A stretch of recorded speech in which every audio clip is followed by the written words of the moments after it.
The alarms in the Level 4 NICU never stop, a relentless chorus of beeps and warnings that means a life is balancing on the edge.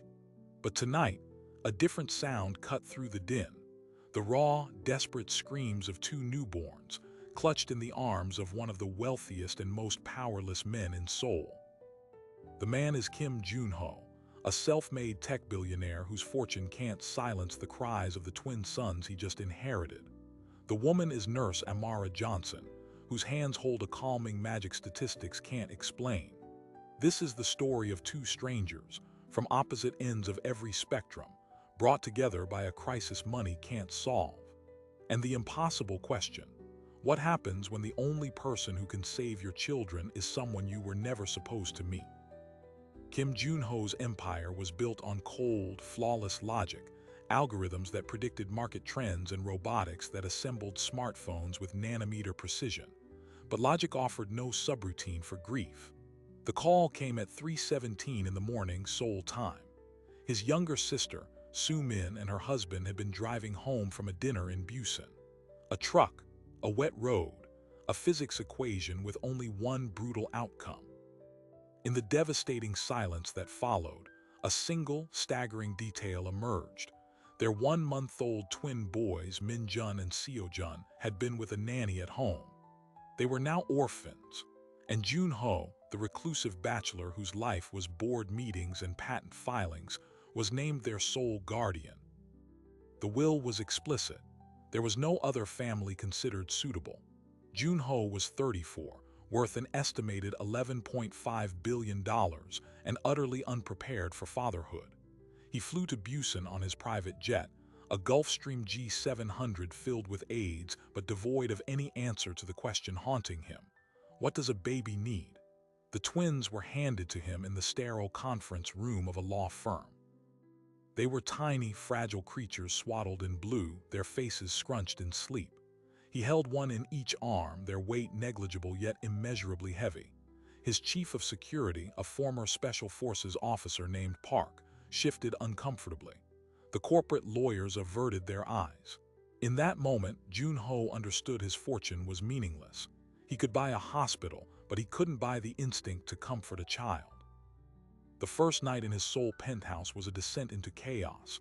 The twins cried, not the gentle fussing he'd imagined, but a synchronized, ear-piercing wail that seemed to vibrate through the marble floors. The nanny agency sent their best, a woman with 20 years of experience who lasted 6 hours before citing a family emergency. A second nurse resigned by midnight, leaving a note about the oppressive atmosphere. The Bobbies, the pediatrician explained, were not colicky. They were grieving. Their tiny nervous systems, seeking the familiar scent and rhythm of their mother, were trapped in a cycle of panic no bottle could soothe. After 48 hours of relentless screaming, with Min-jun's temperature spiking, Jun-ho made a call. His children would be admitted to the most exclusive private wing of Seoul National University Hospital. Money, he reasoned, could at least buy the best medical attention in the world. Across the city, Nurse Amara Johnson was beginning another 12-hour shift in the Level 4 neonatal intensive care unit. The unit was a world of stark contrasts, the gentle glow of incubators against the relentless flash of monitor alarms, the hushed whispers of parents against the mechanical hum of ventilators. Amara, 27, had lived in Seoul for 3 years, part of an international recruitment drive to bring specialized nurses to Korea's top hospitals. The work was her calling, but the environment took its toll. Studies show nearly 30% of NICU nurses experience severe burnout, a statistic Amara felt in her bones. The sounds were constant: cardiac monitors, oxygen alarms, the soft cries of preemies. Every beep was a potential crisis. For Amara, the challenges ran deeper than the job's intensity. As a black woman in a predominantly homogeneous healthcare system, she navigated a double barrier. Surveys indicate 60% of black nurses face discrimination during training, and 90% encounter it from patients. For Amara, it manifested in subtle ways. Parents sometimes requesting a different nurse, residents double-checking her chart readings, the occasional isolated comment. She compensated by being the most knowledgeable, the most meticulous, her skill her only armor. She found solace in the bobbies themselves. To them, her hands were just warm, her voice just calm. They didn't see race or status. They responded to a fundamental, nurturing truth she carried. When the twins were wheeled into the VIP NICU suite, Amara sensed the tension before she saw the patients. A hushed urgency moved through the staff. The suite was reserved for the ultra-wealthy and politically connected, a place where medicine met five-star service. She was assigned to the post that night because senior nurse Kim was out sick. The charge nurse pulled her aside. "The Bobbies are Kim Jun-ho's, the tech founder. They are inconsolable. The father is here. Be professional." The warning was clear. This was a high-profile, high-pressure situation. Amara entered the suite. The space was unlike the main NICU. Softer lighting, a private room, a sitting area of designer furniture. And in the center, a man in a rumpled black suit holding two screaming infants. His pale olive skin was ashen with exhaustion, his jet-black hair disheveled. The tattoos peeking above his collar, a delicate traditional pattern, seemed at odds with his billionaire status. Two bodyguards stood like statues by the door. 3 medical staff hovered, looking helpless. The monitors showed the twins' heart rates were elevated, their tiny bodies stressed. Jun-ho was trying to rock them, but his motion was stiff, desperate. He looked like a brilliant engineer confronted with a system error no debugger could fix. Amara assessed the scene with a clinician's eye but also a mother's heart, though she kept that part carefully hidden at work. The cries weren't the sharp pains of colic, they were the deep, ragged sounds of profound distress. She'd heard it before. She approached slowly, addressing the senior resident in calm Korean. "Their vitals are stressed. May I assist?" The resident, relieved to defer, nodded. Jun-ho's eyes snapped to her. They were dark, intelligent, and clouded with a helpless rage. "Who are you?" he asked in English, his voice rough. "Nurse Johnson, I specialize in neonatal distress." She kept her tone neutral, professional. One of the bodyguards shifted slightly. Amara ignored him, focusing on the bobbies. "Sir, they are overstimulated and grieving. They need a specific kind of containment. May I show you?" For a long moment, he just stared at her, as if trying to decode her like one of his algorithms. The twin in his left arm, Min-jun, screamed until his face was mottled red.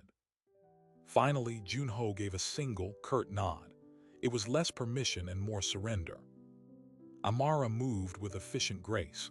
She didn't take the bobbies from him immediately. First, she dimmed the overhead lights further. She took a warmed blanket from the incubator. Then she stepped close. "You are holding them like they are fragile devices.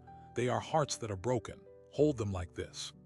Gently, she adjusted his arms, bringing each baby tighter against his chest, their heads nestled near his collarbone where they could feel his heartbeat. She guided his hands to support their backs with firm, steady pressure. They need to feel surrounded, secure, like they are back in the womb. Jun-ho followed her instructions, his movements initially robotic. But then a minute passed, then 2. The screaming, while not gone, fractured. The relentless wail softened into shuddering cries, then into hitched, exhausted whimpers. Seo-jun's tiny fist unclenched, resting against his father's shirt. The change was microscopic to anyone else, but in the silent, tense room it felt seismic. The hovering staff exhaled. Jun-ho looked down at his sons, then up at Amara, his expression one of stunned confusion. In that quiet, a monitor gave a soft, normal beep. It was the first peaceful sound in the room for hours. Amara simply nodded, stepping back to give him space. But the father's eyes held her with a new, intense focus. He had solved impossible problems his whole life. He had just witnessed one be solved, not by technology, but by a quiet woman in blue-green scrubs. And in that moment, a desperate, outrageous idea was born in Kim Jun-ho's mind. An idea that would shatter every professional boundary Amara had built. The offer came not in the NICU, but in the hushed, wood-paneled office of the hospital's director, a space where deals were made, not medical decisions. Jun-ho waited for her there the next morning. The twins were sleeping, sedated by a pediatric specialist, a temporary fix that hung in the air like a guilty secret. Amara was summoned by the director himself, a man who usually communicated through layers of administration. "Nurse Johnson," Junho began, standing by the window overlooking the city he partly owned. "Your contract with the hospital, what is its value?" Amara kept her posture neutral, her hands clasped behind her back. "My salary is a private matter, Mr. Kim. Is there a medical concern with the twins?" "There is a singular concern," he said, turning. The exhaustion was still there, but now it was fused with a relentless analytical focus. "They respond to you. In 72 hours, you are the only variable that has produced a positive change in their condition. Therefore, you are the necessary variable." He laid out the proposition with the clarity of a merger agreement. She would resign from the hospital. She would become the live-in neonatal care specialist for Min Jun and Seo Jun. The term was open-ended. The compensation, an annual salary of $300,000 deposited into any account she named. A luxury apartment in the Gangnam district, fully staffed, would be provided for her and any dependents. All educational and medical expenses for her family covered in perpetuity. A contractual bonus of $1 million upon the twins' successful first birthday, a milestone his sister would never see. The numbers hung in the quiet room, absurd and heavy. It was more money than Amara would earn in 15 years of backbreaking shifts. It was escape from the burnout that statistics said was coming for her. It was security of a kind she'd never dreamed of. "You are asking me to be a nanny," she stated, her voice flat. "I am asking you to be a solution," Junho corrected. "The title is irrelevant. The function is everything. And my ethics, my license, I am a nurse, not a private employee. There are lines." "Lines are a luxury of the stable," he replied, a flash of something raw crossing his face. "My nephews are not stable. They are falling. I am attempting to construct a net. You are the only material I have identified that works." Amara left the office with a promise to consider, her mind reeling. The hospital director had merely nodded, a puppet in his own kingdom. The message was clear. This offer was also a command from a man whose influence could shape careers. She went through the motions of her shift, but the rhythmic beeps of the monitors now sounded like a countdown. That evening, in her small but tidy apartment in Itaewon, the reality of her own lines collided with the fantasy of his offer. An eviction notice was taped to her door. Her landlord, polite but firm, was converting the building. She had 30 days. Her savings, after supporting her mother in Atlanta and paying off student loans, could cover a deposit on a smaller place, maybe further out. It would mean a 2-hour commute each way. The burnout would accelerate. Her phone buzzed. It was her mother, her cheerful voice tinny over the bad connection. "Just checking in, baby. The doctor says my medication needs adjusting. Nothing to worry about, but you know how the copays are." The call was a snapshot of the relentless pressure she called life. The offer wasn't just money, it was a lifeline thrown into a stormy sea. But the hand holding it belonged to a man shrouded in power and mystery. The tattoos, the bodyguards, this wasn't just corporate wealth. This was something else. For 3 days, a silent standoff held. Junho did not contact her again, but his presence was felt. A lavish fruit basket arrived at the nurse's station with her name. The charge nurse began treating her with nervous deference. Rumors swirled. She saw him once in the NICU hallway, speaking with the head of pediatrics. He glanced at her, gave no sign of recognition, but the conversation paused until she passed. He was a force of nature, and she was in his path. The breaking point came from an unexpected source: Min Jun. The baby's condition deteriorated. The mild sedation had worn off, and his distress returned, compounded now by a feeding intolerance. He was losing weight. The medical team, wary of the powerful father, proposed a feeding tube. Junho stood in the corner of the suite, watching the procedure, his face a mask of stone. But Amara saw his hand, clenched so tightly his knuckles were white. It wasn't the anger of an inconvenienced billionaire. It was the terror of a guardian, watching his last tether to his sister slip away. After the tense, silent procedure, Amara was cleaning up. Junho remained, staring at Min Jun's small form, now tethered to new wires. They told me a tube is standard, he said, not looking at her. His voice was quiet, stripped of its usual authority. They told me it is not a setback. They are lying. Every intervention is a cascade. I understand systems. He finally looked at her. You prevented the cascade once. Something in that moment of stripped-bare honesty punctured Amara's resistance. She saw not a tycoon, but a man drowning in guilt and grief, trying to use spreadsheets and money to solve a problem of the heart. She made a decision, not as a nurse, but as a human being standing at a crossroads. I will do a trial, she said. 1 month, not as your employee, as a contracted, licensed nurse providing specialized in-home care. My own lawyer drafts the agreement. You provide a separate, secure living space for me on your property. My current professional boundaries remain. And you take daily lessons from me. You learn to hold your nephews. You learn to be what they need, not just who funds them. Jun-ho studied her, and for the first time she saw not calculation but a flicker of something like respect. He was used to dictating terms.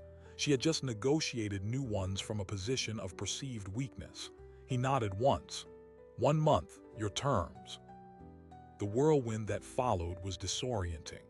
Her lawyer, a friend of a friend specializing in international contracts, was stunned by the document but forged a solid agreement. The secure living space turned out to be a fully independent guest villa on the grounds of Jun-ho's compound in Seongbuk-dong, one of Seoul's most exclusive neighborhoods. Moving from her apartment took 2 hours. She owned so little. Arriving at the compound was like entering another nation. High walls, silent guards, breathtaking modern architecture that felt more like a museum than a home. Her villa was beautiful, sterile, and lonely. The work began. The first week was a grueling calibration.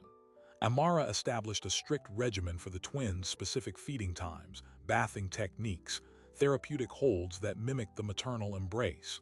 Jun-ho, true to his word, attended daily lessons.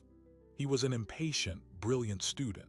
He mastered the physics of swaddling on the first try but struggled with the intuitive, soft murmur of comfort. He would hold Seo-jun and recite stock market indices in a gentle tone, making Amara stifle a laugh. But he tried, relentlessly. The real shock, the pivot that reframed everything for Amara, came on the 8th night. She was in the main house's nursery, feeding Min-jun. Jun-ho entered not for a lesson but looking weary from a long meeting. He sat in a chair, watching her. You ask no questions about my business, he stated. It's not relevant to their care, she replied, focusing on the baby. Is the reason for the walls, the guards, the atmosphere, he paused. My company, Duality Technologies, is a leader in autonomous security systems. We contract with governments. The tattoos, he said, touching his neck, are not a gang. They are a marker, from a different life before the MIT scholarship. A life in Busan where my father was a fisherman and strength was the only currency. They remind me that all this, he gestured vaguely at the room's opulence, is a facade that can be stripped away. My sister, she wanted me to leave that old world completely behind. I thought I had. But now I need the strength from that old world to protect her sons. The guards, the systems, they are not for show. I have rivals, both corporate and otherwise. It was the most personal thing he had ever shared. He wasn't just a billionaire. He was a man straddling 2 worlds, using the ruthlessness of one to protect the vulnerability of the other, his family. Amara understood then that the danger was not abstract. The compound wasn't just private, it was a fortress, and she and the twins were now inside its walls. The month progressed. The twins began to thrive. Their weight increased. Their cries became less frantic, more communicative. A real routine emerged. Amara found a strange rhythm in the gilded cage. She video-called her mother, now able to proudly send money for the best doctors. She felt a profound professional satisfaction seeing the bobbies improve, and she witnessed Jun-ho's transformation. He learned to bottle feed without glancing at his phone. He learned a silly song, his voice awkward but earnest, that made Seo-jun smile. The stone mask of the tycoon cracked, revealing the anxious, grieving man beneath. But the outside world did not disappear. One afternoon, a sleek black car arrived. Out stepped a woman in sharp tailoring, Choi Yuna, the chief counsel of Duality Tech, and as gossip among the staff hinted, a woman who had long expected to become more than Junho's lawyer. She surveyed Amara in the garden, pushing the twins in a stroller, with a gaze so cold it felt like a physical touch. The tension in the compound spiked. Yuna's conversations with Junho behind closed doors grew heated. Amara overheard fragments: security risk, unknown variable, emotional decision. The institutional consequences Amara had feared began to materialize. A representative from the Korean Nurses Association made a discreet inquiry at the hospital about the irregular private employment of one of their internationally recruited nurses. The hospital administration, caught between ethics and the fear of Kim Junho, grew distant. Amara's professional standing was being quietly undermined. The bridge to the next crisis was built not from outside threats but from within the fragile trust they'd built. Junho was called away urgently to Tokyo for a contract negotiation. He would be gone for 48 hours. He gave explicit instructions. Amara and the twins were not to leave the compound. Security under Park's command was doubled. For the first day, all was calm. Then, on the second night, Minjun spiked a high fever. The on-call compound doctor was away on another call. The fever climbed. The baby's cries were thin, pained. The protocol was clear: take him to the hospital, but Park, stone-faced, blocked the doorway to the garage. Mr. Kim's orders: no movement outside the perimeter. A pediatrician is being summoned. Amara stared at the guard, then down at the burning child in her arms. The fortress walls were now a prison. The system of control Junho built for protection was about to fail. She had a screaming baby, a barred gate, and a choice: obey the orders of her employer or break them to save the life of her patient. Amara Johnson made her choice in the space between two heartbeats, the frantic pulse of the baby against her chest, and the steady, implacable rhythm of the security state around her. She didn't argue with Park. She turned and walked calmly back into the main house, her mind working with surgical precision. The summoned pediatrician was 30 minutes away. Minjun's temperature, now measured again, was 103.7. Every minute risked febrile seizure. The protocol in her head, written by years in the NICU, overrode the protocol written by Junho's fear. She went to the kitchen, filled a basin with cool water, and began gently sponging Minjun down, all while her eyes scanned the room. Park had posted a second guard at the interior doorway. They were watching her, not the baby. She spoke into her phone, her voice loud and clear for the security cameras. "Yes, Dr. Lee, I'm administering cool compresses. Heart rate 180. Respiration rapid. Please hurry." She was not on a call. It was a performance. She needed them to see her as compliant, waiting. Then she moved to the large patio doors overlooking the garden. She pretended to adjust the baby's blanket, her back to the interior guard. With her free hand, she tapped a quick, memorized sequence on the keypad of the home security system, a code Junho had reluctantly given her for emergencies, trusting her more than he realized. The system gave a soft, disarming chime for the patio door only. The guards, accustomed to its sounds, didn't react. In one fluid motion, Amara slid the door open, stepped into the cool night air, and closed it silently behind her. She was in the walled garden. The main gate was ahead, but that was impossible. To her left was a service entrance, used for landscaping, which she knew was monitored but not always guarded. She ran, the baby clutched tightly, her soft-soled shoes silent on the stone path. An alarm would sound if the service gate opened. She reached it, her heart hammering. There was no handle on the outside. It was electronically controlled from the security office. From behind her, a voice: "Nurse Johnson, stop." It was Park. He had not followed her through the house. He had cut through the other side. He stood 20 feet away, his posture not aggressive but blocking her path back. "Give me the child. The doctor is 5 minutes out." "He doesn't have 5 minutes," Amara shot back, her voice fierce with a protectiveness that surprised even her. "This is not a security drill. This is a medical emergency. Your orders are killing him." Park's face, usually impassive, tightened.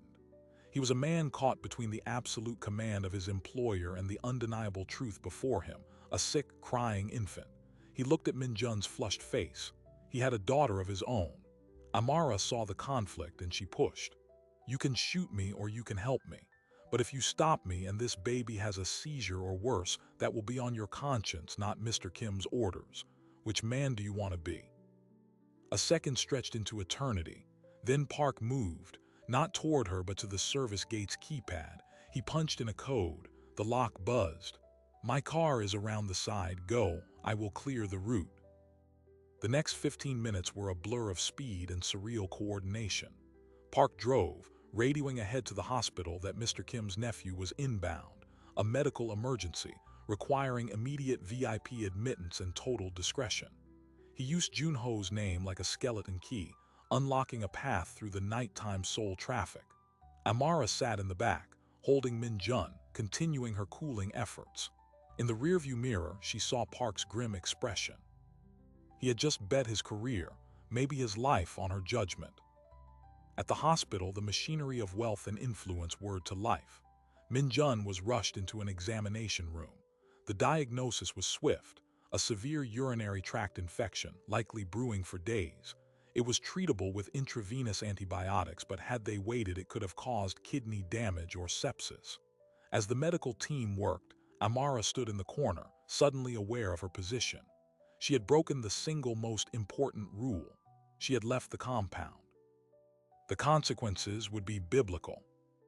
Junho returned from Tokyo on his private jet at dawn. He went straight to the hospital, not the compound. His face was gray with fatigue and a simmering cold fury.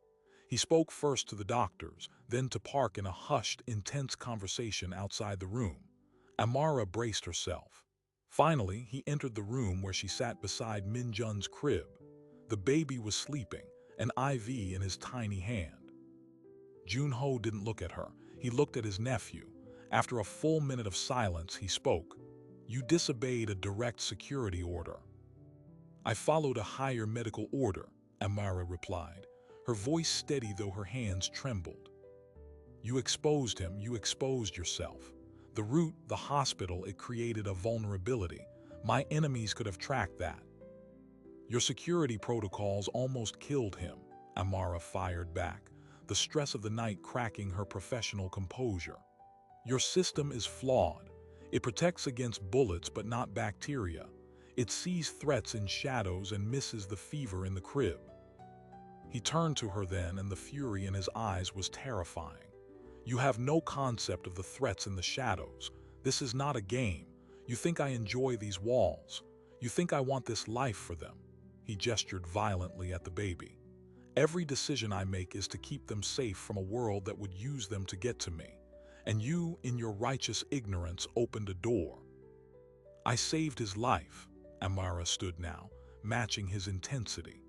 "What is the point of all your walls, all your money, all your control, if the thing you're trying to protect dies inside them because you were too afraid to open a door?" The confrontation hung in the sterile air.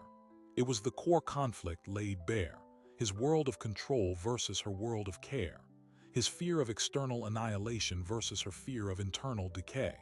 He stared at her, breathing heavily, the CEO and the street fighter from Busan warring inside him. Then his shoulders slumped slightly. The anger bled out, replaced by a profound exhaustion. He looked at Min-jun, alive and treated because of her defiance. The calculus of his world had just been upended. The greatest threat to his family had not come from a rival corporation or a shadowy figure, but from a microscopic organism, and the savior had been the variable he tried to control. "What would you have me do?" he asked, the question barely a whisper. "Change the system," Amara said, the fight leaving her voice. "Not scrap it, adapt it. The medical needs of the children get top priority, equal to security, not beneath it." Park understood that. Your men are loyal, but they need permission to see the children as children first, assets second. Junho gave a slow, weary nod. It was a surrender not to her, but to a new, more terrifying reality. That total control was an illusion. That safety required flexibility. that to protect his family, he had to trust someone else's judgment. It was the moment the fortress began, brick by brick, to transform into a home. But the world outside the hospital room was already moving. The wait, it gets worse, moment arrived not with a bang, but with a sleek business card delivered by a hospital administrator. Choi Yuna, the corporate lawyer, had been busy. While Junho was in Tokyo and Amara was breaking protocol, Yuna had dug. She had discovered the inquiry from the Korean Nurses Association. She had contacted Amara's former hospital director. And she had constructed a narrative that Nurse Johnson's irregular employment constituted a potential licensing violation, that her presence was a distracting and destabilizing influence on the household, and most damningly, that her removal of the child from the compound against orders demonstrated a reckless disregard for security that endangered the entire family. Yuna presented this not as an attack but as a sober risk assessment. She requested a meeting with Junho the moment he returned. In a private conference room at the hospital, she laid out her case with forensic calm. Junho, your judgment is compromised by grief. This woman, however skilled, is an employee. She has now directly challenged your authority and created a significant exposure event. The press is already sniffing. A photo from the emergency room entrance last night is circulating on a gossip forum. The caption speculates about your mystery American nanny. This is how it starts: a vulnerability, then an exploit. She slid a document across the table.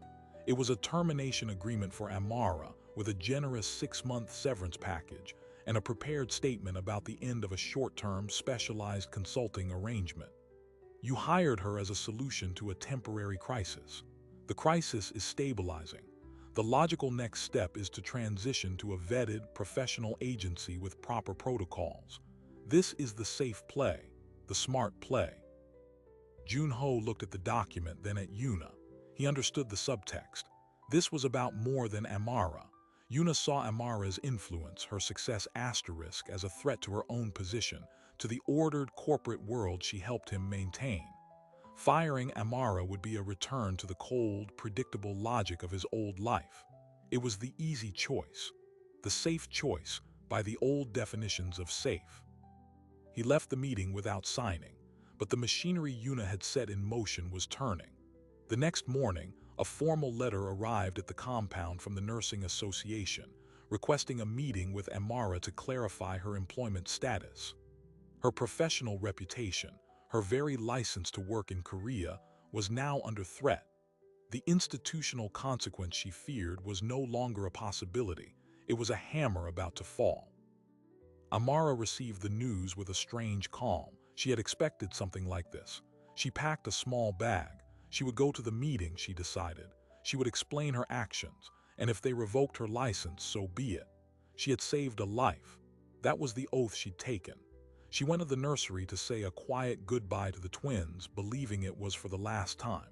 As she held a sleeping Seojun, Junho found her. "You're leaving," he stated.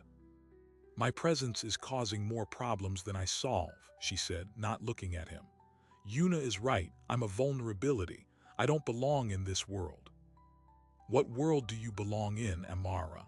he asked, his voice quiet. "The one that was about to evict you. The one that burns out 30% of its nurses. The one that would let a baby cry behind a wall because crossing a line is too complicated." She finally met his gaze. "That's not fair." "No," he agreed. "It's not, but neither is this. You ask me to change the system. The system is pushing back. It doesn't want to change. It wants the comfortable, dangerous illusion of control. Yuna is that system. The association is that system. And I have spent my life building that system." He paused, taking a step closer. "But I am not the system. I am the one who can dismantle it for them." He nodded at the twins. He told her then what he had decided. He would not sign Yuna's papers. Instead, he would publicly formalize her role, not as a nanny or a nurse, but as the director of family wellness for his household, a position with a published contract, legal protections, and a public relations strategy that framed her expertise as an essential, modern component of elite childcare. He would make a substantial public donation to the Nursing Association in her name, earmarked for supporting international nurses in Korea. He would use his influence not to hide her, but to elevate her, making any move against her an indirect move against him. It was a declaration of war, not with guns but with contracts, press releases, and the brutal power of capital. He was choosing Amara's way, the way of care, of adaptability, of trusted judgment, over the old way of pure, insular control. And in doing so, he was making her and the twins the most public, and therefore most exposed, targets of his long career. The fortress walls were coming down, replaced by a glass house. Everyone would be able to see in. And that meant everyone would be able to take aim. Amara looked at him, understanding the magnitude of the gamble. He was betting his entire legacy, the safety of his family, on the belief that her way was stronger than his old walls. The transition line was clear. The private struggle was over. The public battle was about to begin. The press release went out at 9 a.m. on a Monday, a calculated move to dominate the news cycle. It announced the establishment of the Kim Family Foundation, with a $500 million endowment focused on neonatal care and nurse retention, and named Amara Johnson as its inaugural executive director of clinical practice. The attached photo showed Jun-ho, Amara in a professional blazer, and the twins in the garden, a carefully crafted image of modern, blended family and philanthropy. The internet exploded. Business journalists analyzed the tax implications. Gossip columnists dissected Amara's expression. Healthcare forums debated the ethics. Jun-ho had taken the private war and made it public, using his greatest weapon, his public persona, as a shield. Choi Yoona resigned from Duality Technologies within 48 hours, issuing a terse statement about pursuing new opportunities. Her departure was a shockwave in the corporate world, but inside the compound, it felt like the air clearing after a storm. The Nursing Association, faced with a massive donation and a powerful ally, swiftly closed their inquiry, instead inviting Amara to sit on an advisory board for international nurse integration. The institutional pressure evaporated, replaced by a flood of offers and requests. Amara's old hospital asked her to give a lecture series. But the true test was not in boardrooms or headlines. It was in the daily life of the compound, which had fundamentally changed. The security protocol was rewritten, as Amara had demanded. Medical emergencies now overrode lockdowns. The guards, led by Park, were trained in basic pediatric first aid. The walls remained, but the gates were programmed to open for ambulances without a second thought. The system had adapted. The twins, Minjun and Seojun, became the heartbeat of this new world. At 9 months old, they were thriving. They had their father's curious eyes and their mother, Sumin's, smile. Minjun, the quieter of the two, was a keen observer. Seojun was mischievous, always trying to crawl after the garden butterflies. Their first word, uttered by Seojun one morning as Jun-ho fed him, was not Appa, father, but Mara, a clumsy, beautiful amalgamation of Amara. It was a testament to where he felt safest. Jun-ho's transformation was the most profound. The man who once recited stock indices as lullabies now had a repertoire of silly songs. He blocked out no-meeting hours in his CEO calendar for playground visits. He learned to change a diaper with an engineer's efficiency, but also with a gentleness he didn't know he possessed. The tattoos on his neck, once a symbol of a hardened past, were now often glimpsed as he lay on the floor, giving airplane rides. The ruthless billionaire was being sanded down, day by day, into a devoted, if occasionally clumsy, father. Amara found her rhythm in the duality of her new life. She split her time between the foundation work, designing programs to combat NICU nurse burnout based on her own research, and her primary role with the twins. Her mother, now receiving top-tier medical care in Atlanta, would video call, her face radiant with relief. The eviction notice was a forgotten memory. Amara had security, purpose, and a family that was not hers by blood, but was hers by choice in crisis. She and Jun-ho settled into a partnership built on mutual respect and a shared, fierce love for two boys. It was deep, It was real, but it was not romantic. It was something perhaps more rare, a consciously built family. Then 6 months after the foundation launch, the external threat everyone expected finally arrived. It came not from a shadowy rival, but from a very public source, a tabloid newspaper with ties to a competitor of Duality Tech. They published a sprawling, investigative piece. It dredged up Junho's early life in Busan, implying ongoing criminal ties. It questioned the true nature of his relationship with his American live-in nurse. It featured anonymous quotes from former staff describing Amara as manipulative and opportunistic. The headline was designed to wound. The Billionaire and the Nanny, a grief-stricken heir's questionable new family. The article was a grenade. Duality Tech stock price dipped. The foundation's partners grew nervous. For Amara, it was a nightmare of racist and sexist tropes made real. She was painted as a gold digger, a predator on a vulnerable man. The twins' faces were pixelated in the stolen photos, but their existence was now a public curiosity. The fortress was gone. The glass house was being pelted with stones.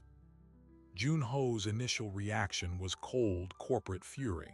He wanted to sue to bury the publication in lawsuits. He wanted to use his wealth to silence them. Amara listened, then asked a simple question.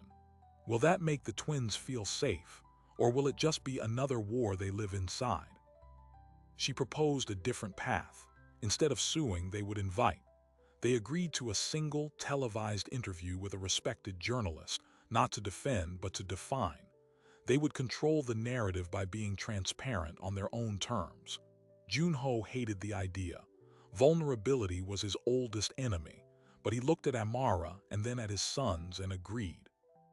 The interview was a calculated risk.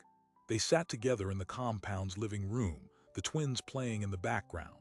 Junho, in a simple sweater, spoke about his sister, his grief, his failures. He called Amara his family's essential miracle. He talked about the foundation as his penance and his promise. Amara, with calm authority, spoke about neonatal care, about the science of infant attachment, about the universal need for compassion. When asked about the tabloid story, she didn't get angry. She said, "When you are a black woman in a helping profession, you are often viewed through a lens of suspicion. Are you competent? Are you genuine? I stopped carrying that weight the day I held a screaming baby and knew I could help. The rest is just noise." It was Junho who delivered the final, defining blow to the scandal. The interviewer asked about the tattoos, about his past.